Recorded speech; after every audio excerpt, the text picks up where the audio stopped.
Hi, Steve here from the End Time Prophecy eCourse website, the End Time Prophecy eCourse Facebook page, and the End Time Prophecy eCourse YouTube channel. Welcome.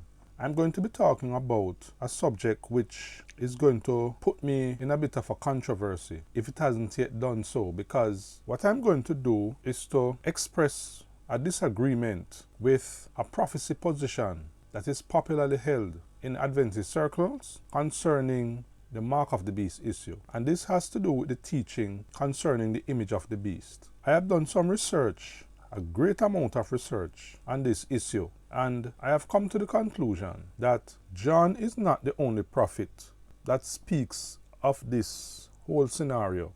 John is not the only prophet that speaks of false worship in the last days. And so what I'm going to do is I have done several videos covering the issue. So what I'm going to do in this video is to cover another aspect of the issue. I don't want to make this video very long, so I want to get to the point. The question we need to ask ourselves as prophecy students is this: what the Bible is really talking about when it says we must not worship the beast and we must not worship his image?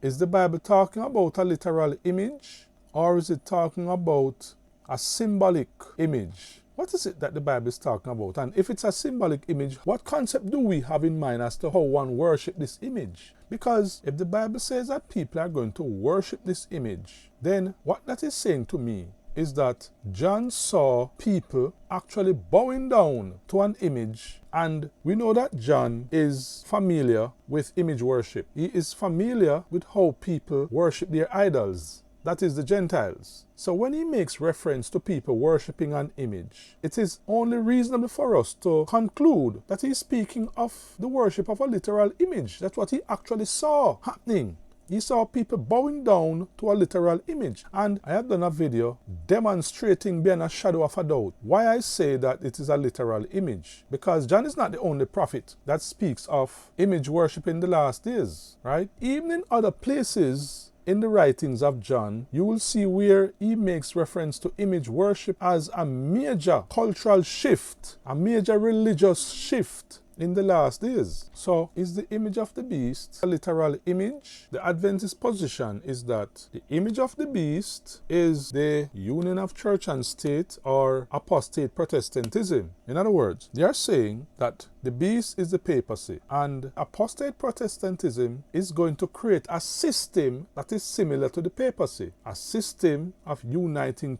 church and state, a system of persecution, and a system of enforcing laws that supports the institution of the church. That is what is taught as the image of the beast. But how does one worship that?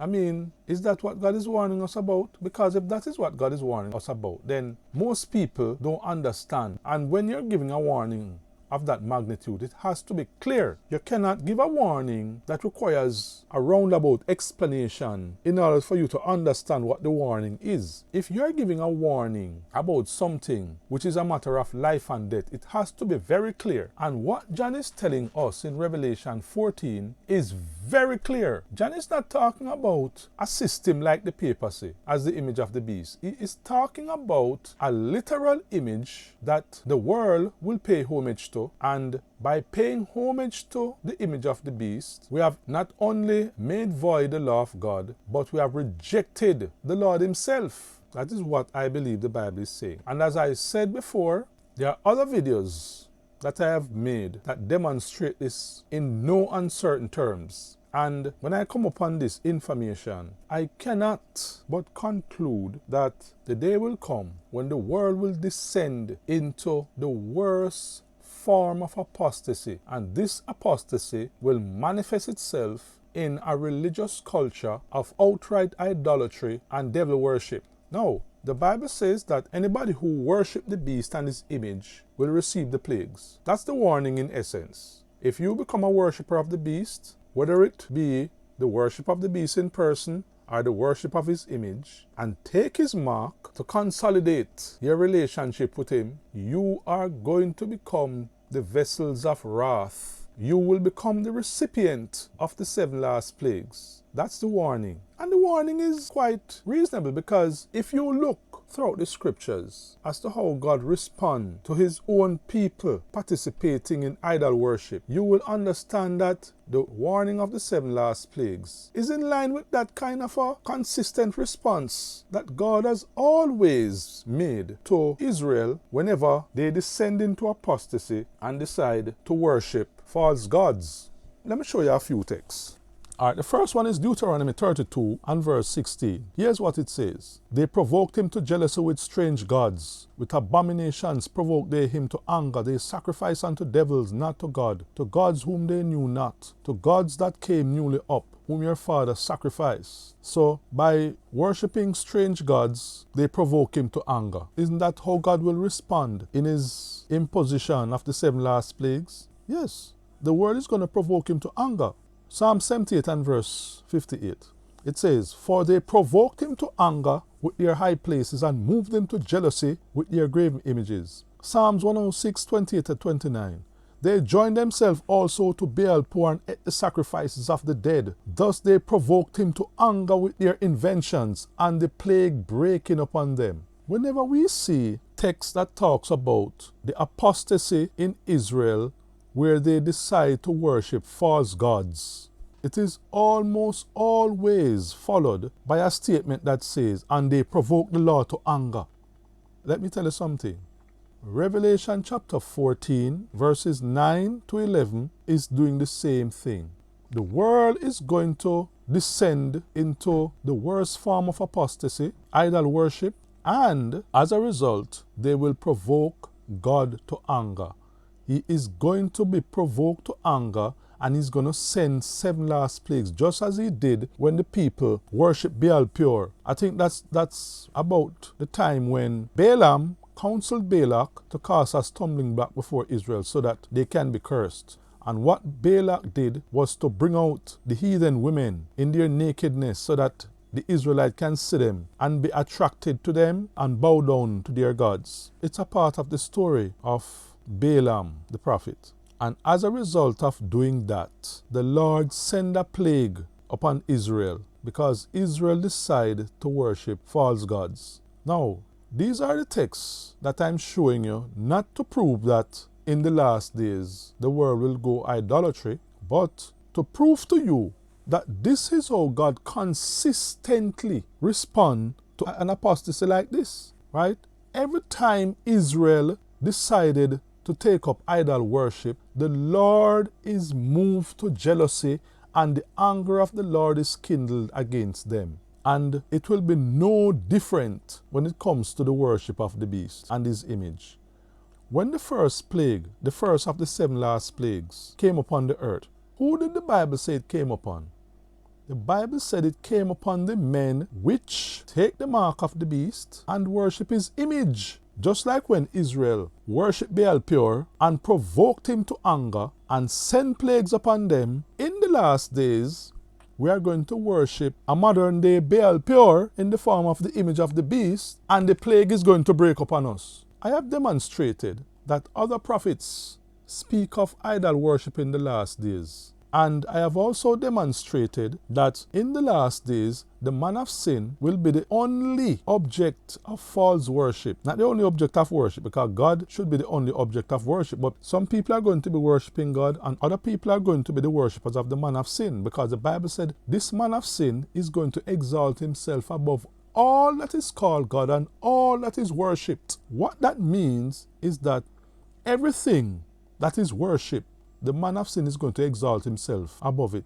So every other prophecy that we read concerning false worship in the last days must be subordinated to this prophecy, because this prophecy is all embracing. It is saying to us that the man of sin will exalt himself above everything that is worshipped. Therefore, he will become the only object of false worship. So when the Bible says, all that dwell upon the earth shall worship the beast, what that is saying is that all that dwell upon the earth shall worship the man of sin.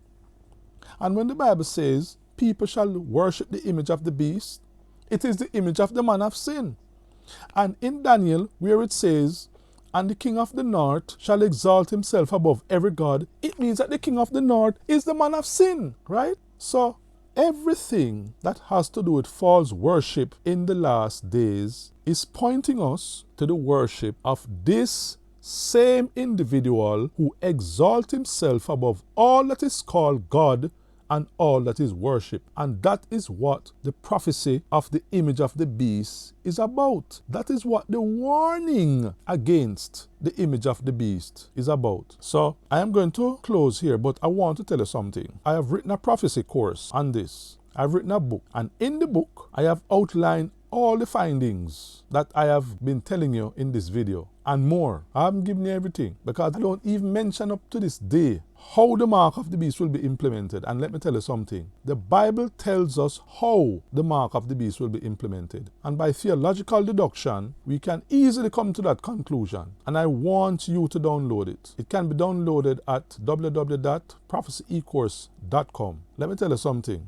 You say if you purchase the course and you don't like it, you can refund it. That is how safe the purchase will be, right? And it's the first time I'm promoting the course in this way. It is the End Time Prophecy e-course, and it is one of the most intriguing prophecy study that I have ever read. In fact, although I am the one who wrote it, whenever I read this course, it is like if somebody else wrote it because I can't understand why I came to these conclusions.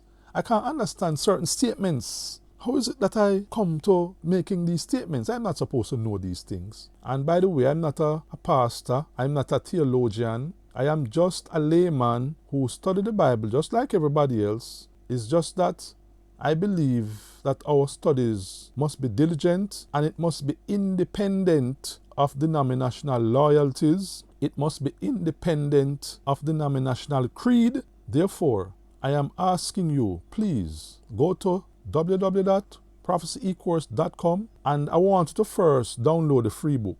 And the free book is going to tell you everything about the End Time Prophecy e-course and more. This is Steve Sterling signing out.